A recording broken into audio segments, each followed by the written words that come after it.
Croatia with an early run. He's onside this time. It's 1-1.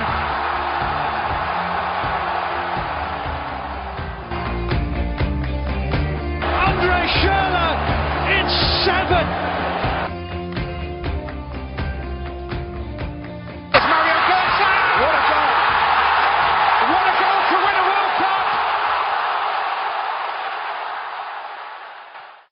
Hello and welcome back to the Beermat World Cup podcast. We're getting to you the action every single day. Just after it's closed for the day, we open for business and we are selling our wares in the form of amazing opinions. And today, basically speaking, we can't have 4-3s every single day. We had 2 1-1 draws, both games going to penalties. Under normal circumstances, you would think that both games going to penalties would be absolutely like the most drama you could possibly have in the World Cup. But this World Cup is very different. So this was sort of like a boring day, a day of not very much going on. However, obviously still drama filled, and with that in mind, we're going to start with the late game for a change. In Croatia 1, Denmark 1, Croatia winning 3-2 on penalties. The first 5 minutes were as action-packed as 5 minutes can possibly be. I think I had a bet on certain things happening in the first 5. What I didn't put money down on, because who could possibly have known this, would have been 2 goals going in, 2 scrappy goals, 2 goals that make you realise that neither one of these sides is like amazing at defending, as it were, and then both obviously proceeded to defend really, really well, of course. The long throw of Denmark really causing problems for Croatia. I think even though they got through, Croatia will have had the idea of, we might need to book up our ideas, because yes, all you want to do in a World Cup knockout phase is get through, but the whole point was that Croatia had got through the group stage at a canter. Not only at a canter, but the sort of cantery, trotty, dark horsey, about to start galloping, that sort of metaphor. You see where I'm going with this. And obviously as well, with other things going on that side of the draw, a lot of people are sort of name-checking them as the best side on that half. Whether that is the case, they did not show it in this game. First 5 minutes, really good reaction to the goal, obviously, but the fact that the midfield didn't really get a grip of the game at any point, the fact that they were quite pedestrian, I think, at times. I don't think Denmark's tactics helped, and I think Denmark will do this to a lot of sides.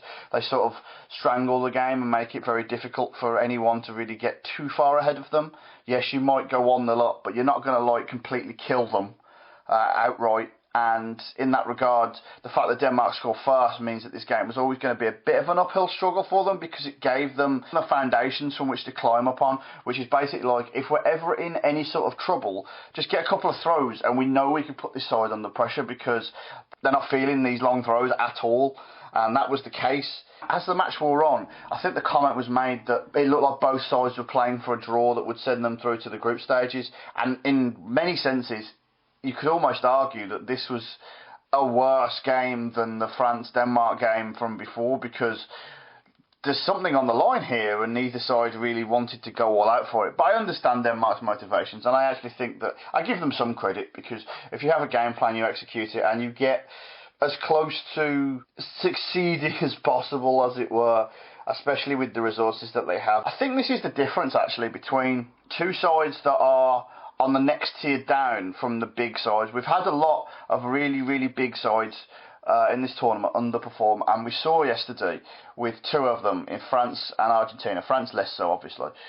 That yes, they're underperforming, but the fact is that they went blow for blow like 2 terrible boxers past their primes, whereas these 2 are, they know what is there for them. They know the rewards that are lying in wait, and also the fact that you've heard a lot about how England's best chance. This is a lot of teams' best chance, and in that regard, they sort of hid their jab a little because they didn't want to be caught. And when big sides underperform, they still throw. I think they still try a bit more than this Croatia side or Denmark side, and I think you can see that in the difference between Croatia and Denmark.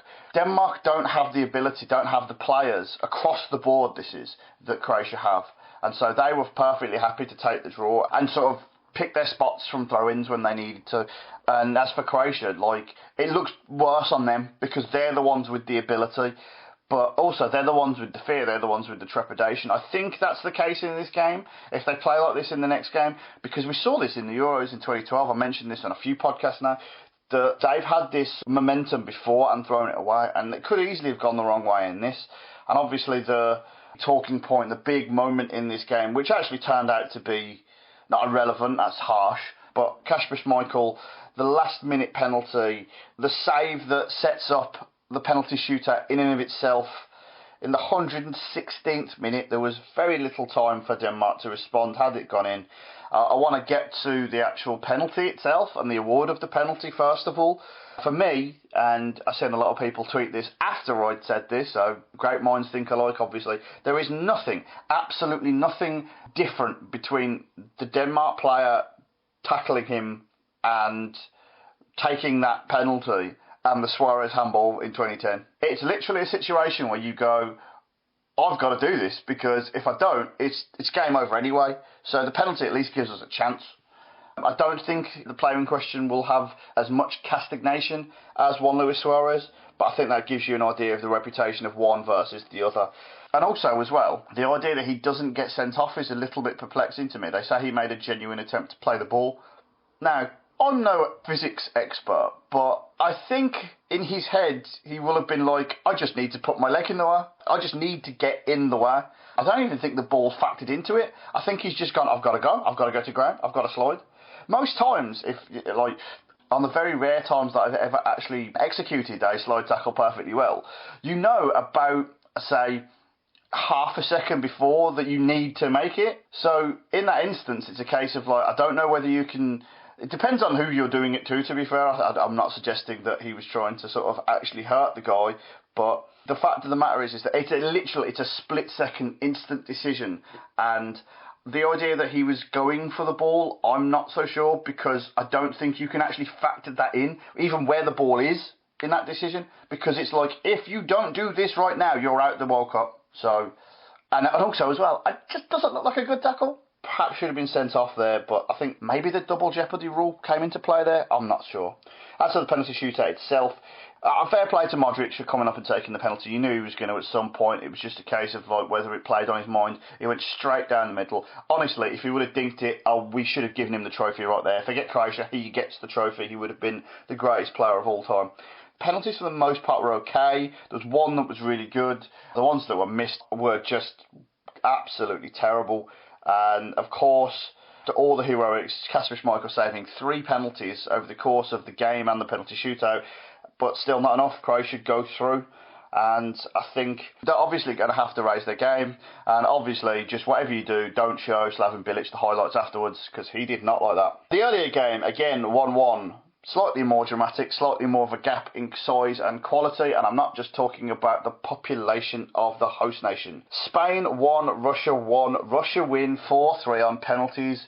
I mean, the upsets in this World Cup just keep on coming. I have been one of Russia's biggest detractors as this tournament's gone on, and I'm not going to suddenly turn around and go, they're amazing because of this result. This result plays on a few factors. However, what I will say is, it's really good to see the scenes, the fans, and when any host nation does well, you get that sort of impetus that you don't get when they're knocked out of it. And if they're knocked out of it in the latter stages, it doesn't hurt the tournament too much. But if they're gone really early, somehow it feels like there's something missing in the electricity in the air and in the stadiums that it translates, basically, is what I'm saying. And the longer we can get that, it's good for the grounds themselves, I suppose, less so the action on the pitch. And in this case, there wasn't really that much action on the pitch. The first half saw Spain take the lead, and then I think, they had 2 touches in the penalty area, I remember hearing. That's not great. The own goal, though, is spectacular. Fair play to the technique on that. I'm all for that. And then the penalty just before half-time, again, what do you say about that? Second half was a procession of Spain. I believe I read on Twitter that Vicente Lizarazu, former France left-back and all-time great name, and I don't mean like in world football, I just mean he has a great name, said that watching the Spanish play is like love without sex. And I think I'm going to add my own little asterisk to that comment, because there's a lot going on, but there's no penetration whatsoever. And I think over 1,000 passes in this game. Just some mad stats being thrown out there. And just for posterity, 1,000 passes in a game. Man City, on average, even against a really small side, is you're only looking at something like 600. I think Isco had something like 170 odd, but only 12 of them were forward. But I think this depends on the organisation from which you're getting your numbers from. The official World Cup has it as 12. The Who Scored has it as something like 70 odd. It goes to show you the interpretation of numbers is not just by the people, by us, that's trying to sort of chomp them down and find out what they tell us about the game. And what they told us about this game was that Spain may have all the keys, but fuck me, you'd have to put them in the lock. Like, you have to at least attempt to open the door. And it's so frustrating for them watching this game and knowing as well the way football works. If this goes to a penalty shootout, Russia will win. That's just the way football works, I think, for me. Because Spain have the game, like, by the scruff of the neck, but at no point do they go for the throat, which is weird. I will say that they are aggrieved and they are harsh on this. It is a penalty. I don't know what the referee saw when he went to VAR, and I don't know if it was Vladimir Putin in his earphone rather than the team in the video control room, and he just went, nah, you got no shot, mate. But that was definitely a penalty. That being said, Spain should have done enough prior to that to not be in this position. However, 100%, this is the kind of thing that was brought in to eliminate, and it appears that the more things change, the more they stay the same, if you know what I mean. And that was very much the case of this game. The more it changed, the more it stayed. Did it change? I'm not sure. I don't think it did. It just stayed the same. In regard to the previous thing I was talking about with the passing stats and everything, I think there's a Russian player that only had something like 12 passes all game. So this goes to show you the sheer depth of one team's tactics, I suppose. A lack of any sort of cutthroat up front. And one team's sort of goal of, we're getting to penalties. You've got no choice. We'll take what we can get. And there were a couple of breaks, actually, that they could have maybe done something. I would question as well the idea of Spain taking off Costa for Aspas. I'm not suggesting that, like, Aspas is terrible, and I think he actually did quite well when he came on by comparison to... I saw him talk about a footballer that is going to have a really decent career but be defined by 2 moments of terribleness. All he has to do is make a foul throw in a Champions League final, and he's got the whole lot there. I think, in terms of, like, the substitution, as I was saying, it would have been nice for them to just play 2, maybe? More attackers? It wasn't pedestrian. But this is the thing as well that annoys me, is that the commentators, and I've seen a lot that's been said about, oh, it's the death of tiki-taka again, because it died in Brazil in 2014 when they got beat by Holland, but apparently it's still alive and it's been dead again. Tiki-taka's been killed more times than, like, most horror film villains. Like, Jason's got nothing on tiki-taka, he keeps coming back for life. I don't think what Spain are playing is anything like that. You watch Guardiola's teams play, both at Bayern and Man City. There is some sort of cut and thrust there. There is an element of directness there at times. Let's put it this way. If my interpretation of tiki-taka is wrong, it's nowhere near as wrong as theirs, because watching just sterile side-to-side football is not it. There is a purpose. I think for Spain, this idea of, and I get this as a principle, I understand this, right? The idea that you keep the ball, space will open up. That's a fine theory, but the problem is that it's an advanced version of that usually gets you the goal, because you keep the ball, the space will open up, because you have to pull them from side to side, you have to move defenders around. It's almost like an advanced chess game where you're moving your pieces specifically to move their pieces. You want to get like a 2v1 on one wing to the other. You want to get a gap in midfield. You're not trying to do it just because, like, some sort of Riddle of the Sphinx style. You think that, like, if you have the right combination of passes versus the right players, almost like some sort of old school Mega Drive game where you have to press the buttons in the right order, and I've managed to combine 2 metaphors in one there, so that's a record for me, that the defence will suddenly open up. That's not how it works. You have to do it yourself. You have to move them yourself, and just simply rolling it to the guy 6 yards away from you isn't it. And it sounds like I'm ranting against Spain there, but I'm really not. I'm ranting against the reaction.